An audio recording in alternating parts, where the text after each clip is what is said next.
Well, viewers, those are the headlines, and we have now some breaking news coming in from Jerusalem. We're now learning that a deadly shooting has taken place at the Ramot Junction in Jerusalem. It has reportedly left at least 5 people dead and multiple others injured. Officials have stated that the attackers used a makeshift Carlo submachine gun, a type of improvised weapon commonly produced in illegal workshops at the West Bank.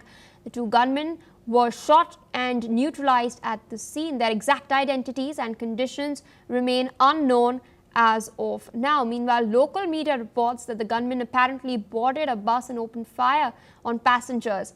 5 of the victims are in serious condition. They've been rushed to hospitals in Jerusalem, with several others lightly injured. Security forces are continuing their investigation as the city is grappling with the aftermath of this attack. And we're now, in fact, getting further updates. We're learning that Megan David Adam, which is Israel's National Emergency Medical Disaster Ambulance and Blood Bank Service, has released a statement. They've stated that this attack has taken place at, in fact, reports were received at around 10:13 a.m. local time, and approximately 15 people have been injured from gunfire at the Ramot Junction on Yigal Yadin Street in Jerusalem. So this is the latest that we are tracking. We will continue to bring further updates regarding this. Meanwhile, with us on the broadcast is Mr. Yossi Kupavaser, Israeli intelligence and security expert, joining us from Tel Aviv. Thank you so much for taking our time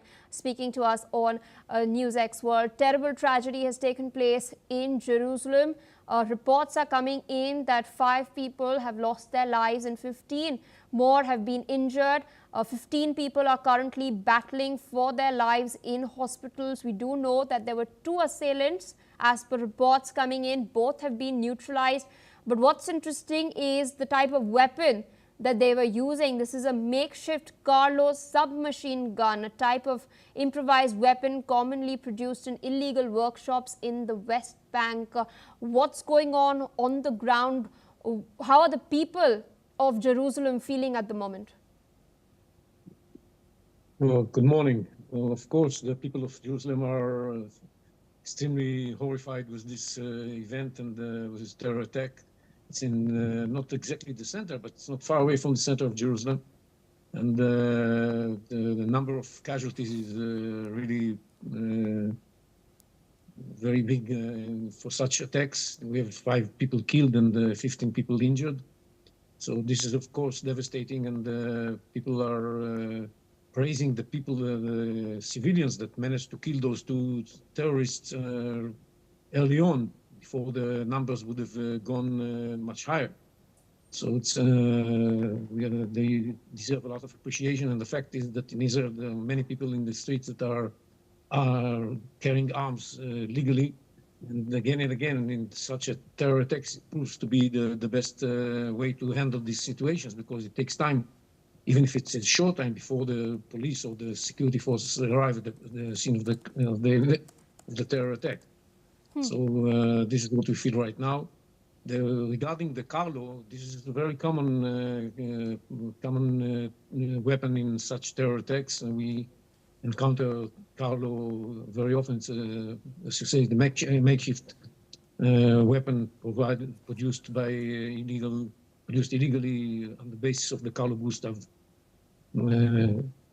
weapon.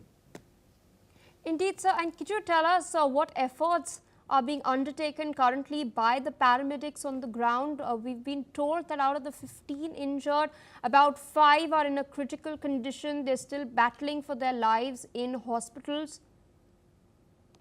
There are several of them. The numbers change all the time, but several of them are in bad condition, severely injured.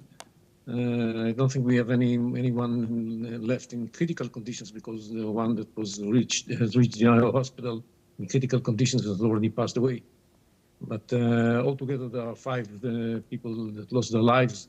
One woman and 4 men at the ages of 30. Some of them at the ages of 30. One of them is 60 years old. And it's a terrible terror attack. It's a terrible terror attack, definitely.